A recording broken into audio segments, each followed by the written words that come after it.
When you look at the way it really works, the presidents, prime ministers and heads of NATO, etc., are nowhere near the top of this global pyramid. They're some way down, and they are appointed and manipulated into power by those above them that control the banking system, the media, etc., or those that operate in the shadows that I talked about earlier, who, no matter who's in power, what party or what name, the same shadow people are orchestrating events. This country is owned by 800 or 900 people who run everything, do everything, control everything. They have this guy, Clinton gets in, fine, we can deal with him. Kerry gets in, fine, we can deal with him. It's just in the wind, it's a little reed like this. It's all one big ownership class. And if you take the two-party systems and you lean them up against each other, this is basically the arch. Their force going together keeps them together and makes it become a very strong, stable platform on which they can build their hierarchical New World Order system. Okay? So the current two-party system has been dominated and bought up and controlled by the elite that sits atop it. People talk to me about, the issue of Republican versus Democrat, as if they don't get it. And I say, look, here's the way you get it. It's organized crime.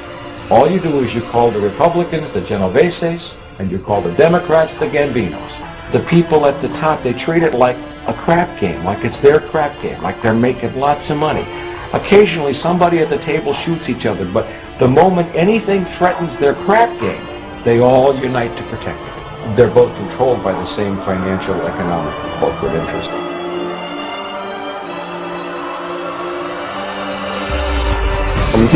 The word Illuminati comes from the Latin word illuminan or illumin, which means light. And so anyone who is enlightened or brilliant, and of course those who are the most enlightened are called brilliant people. Well, it comes from Lucifer. Well, what we're really talking about here is Lucifer, the fallen angel, and they have picked up on this, the Illuminati. And the Illuminati, the illuminated ones, illuminated into knowledge that the rest of us don't get.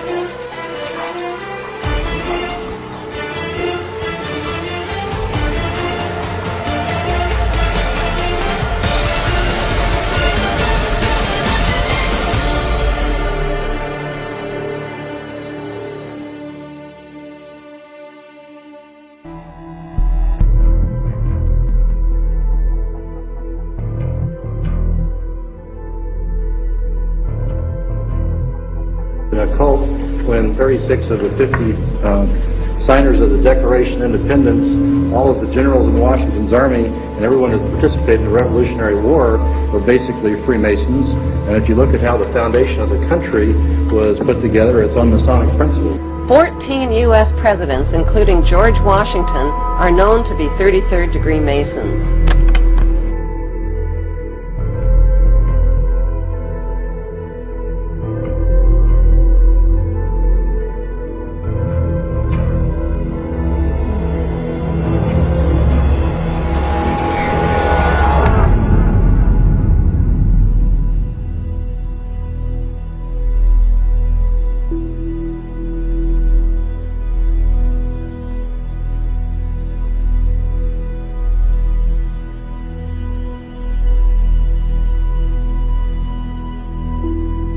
The first royal member of the Freemasons was Frederick, Prince of Wales. The latest members include Prince Philip, the Duke of Edinburgh, and consort to the current Queen of England, Elizabeth II, who herself is a grand patron to the Masons. However, behind closed doors, the Freemasons were free to indulge in the secret rites and rituals handed down to them by their ancestors, and these became the basis of their levels of membership, called degrees.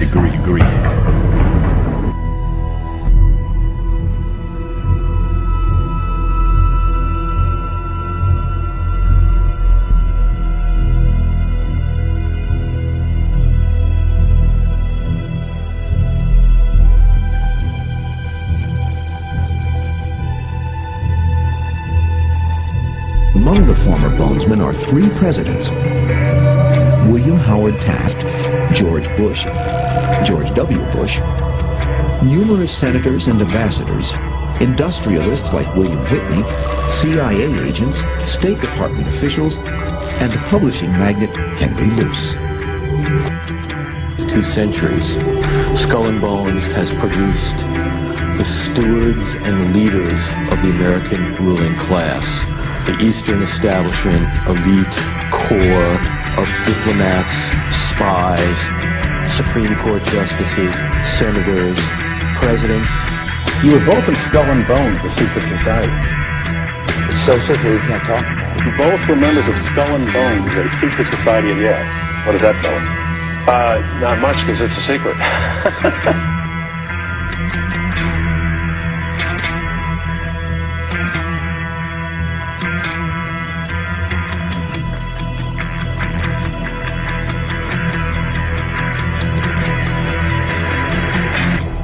One might wonder, understandably, why the people that run the banking, political, economic system and the media in America should be dressed in long robes doing a ceremony to a 40-foot stone owl. I think we should be told.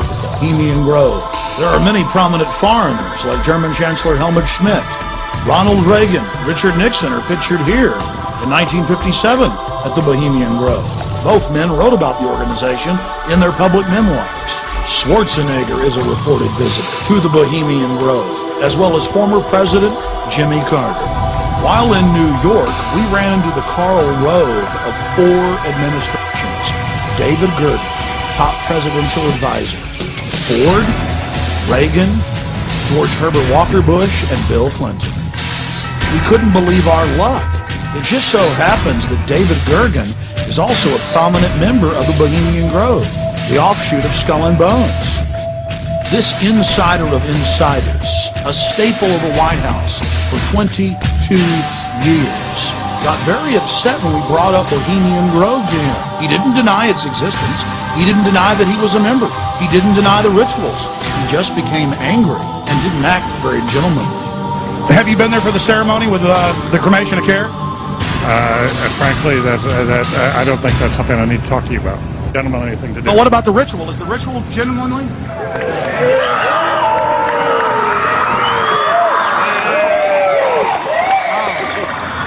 Sir, everything. I don't owe you this comment. I know. This is what's called ambush journalism, and I disrespect you for that as well. So thank you and goodbye. The ritual? It's none of your damn business. People are familiar with the more famous names that are connected to these secret societies, Henry Kissinger, David Rockefeller, etc., etc. But there are literally hundreds of top-level, very powerful people who are at the inner core of these secret societies.